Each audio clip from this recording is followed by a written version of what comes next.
నమస్కారం. కార్తీక పురాణం 22వ రోజు పారాయణలోకి వచ్చాం. దత్తాత్రేయ స్వామి కార్తవీర్యార్జునుడు అనేటువంటి క్షత్రియ రాజుకి మాఘమాస వ్రత మహాత్మ్యము, శివ పూజ మహాత్మ్యము తెలియజేస్తున్నారు. ఇంతకుముందు గాథల్లో మనం ఏం విన్నాము? మాఘమాసంలో శ్రీమన్నారాయణుని అర్చించాలి అని. అందుకని ప్రత్యక్ష నారాయణ స్వరూపమైన సూర్య ఆరాధన గురించి చెప్పుకున్నాం. దత్తాత్రేయుల వారు ఏం చెప్తారంటే శివారాధన చాలా ముఖ్యమని, తప్పకుండా చేసి తీరాలని చెప్తున్నారు మాఘంలో. మనం కార్తీక పురాణంలో కూడా ఇలాగే రెండు విభిన్నమైన విషయాలు వింటుంటాం.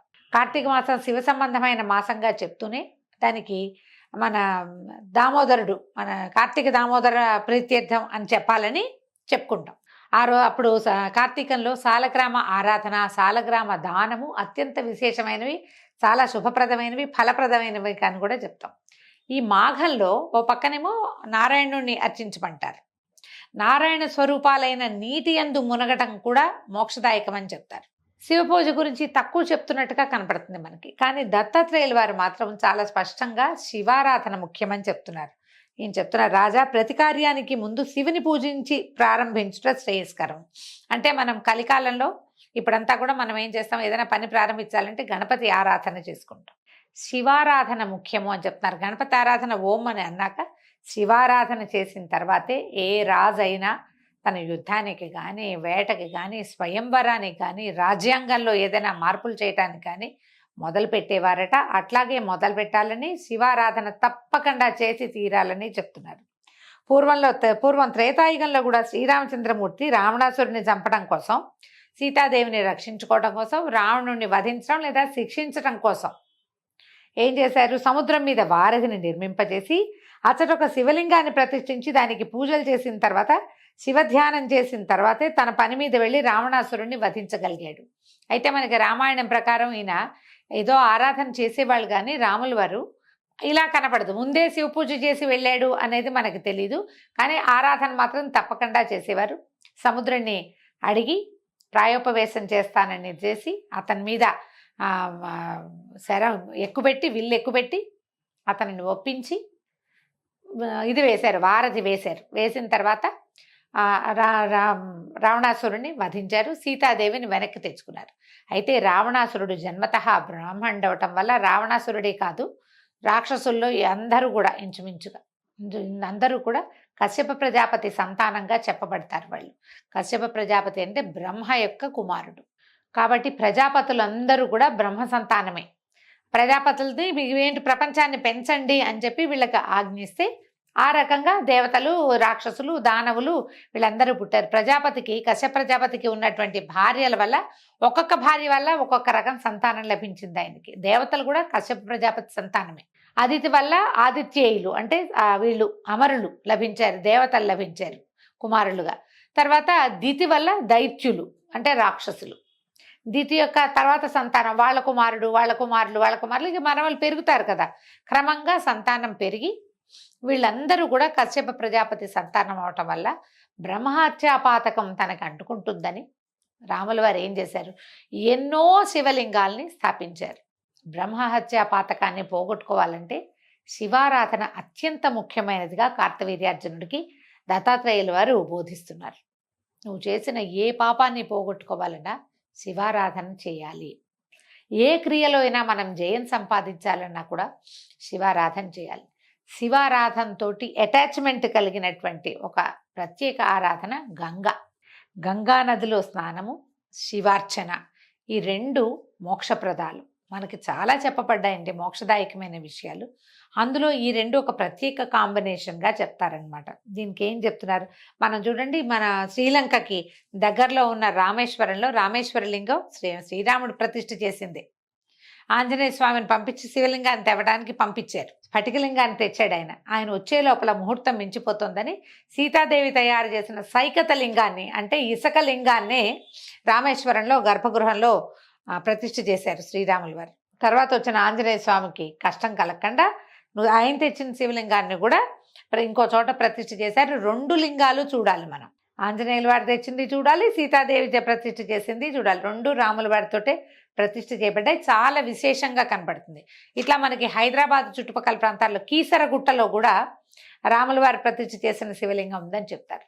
ఈ రామేశ్వర లింగాలు ఎన్ని ఉన్నాయో భారతదేశం అంతా ఆయన తిరిగి వచ్చేటప్పుడు అయోధ్యకి చేరే లోపల చాలా చోట్ల శివలింగాలు ప్రతిష్ఠ చేశారు, ప్రత్యేకంగా చెప్పబడతాయన్నమాట. అయితే ఎందుకని బ్రహ్మహత్యా పాతకాన్ని పోగొట్టుకోవటం కోసం రాముల వారు ఈ పని చేశారనమాట. ద్వాపర యుగంలో కూడా అర్జునుడు పెద్ద యుద్ధ సమయాలప్పుడు శివుని పూజించిన తర్వాతే యుద్ధరంగానికి వెళ్ళేవాడు.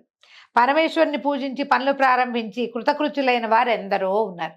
అంటే క్షత్రియుడైనటువంటి ఈయనకి కార్తవీర్యార్జునుడికి చెప్తున్నారు దత్తాత్రేయుల వారు, నువ్వు ఏ పని చేయబోయినా ముందు శివారాధన ముఖ్యంగా చెయ్యి, దానివల్లే నీ పనులు సానుకూలం అవుతాయని. స్త్రీలెందరో కూడా తమ శివ పూజలు చేసి తమ కోరికల్ని నెరవేర్చుకున్నారు.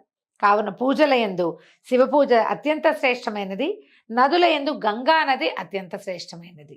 గంగాజలం సర్వపాపహరం. గంగా నదిలో స్నానం చేయటం వల్ల సర్వ పాపముల నుండి విముక్తులవటమే కాకుండా ఆయురారోగ్యాది ఐశ్వర్యాలు కూడా ప్రసాదిస్తుంది. గంగ ఆయుష్ని ఆరోగ్యాన్ని ప్రసాదిస్తుంది. గంగా నది శివుడి శిరస్సు మీద నుంచి తొలుత పడింది ఎక్కడండి? హిమాలయాల్లో. హిమాలయాలంతా కూడా ఔషధులే, అన్ని ఔషధాలే.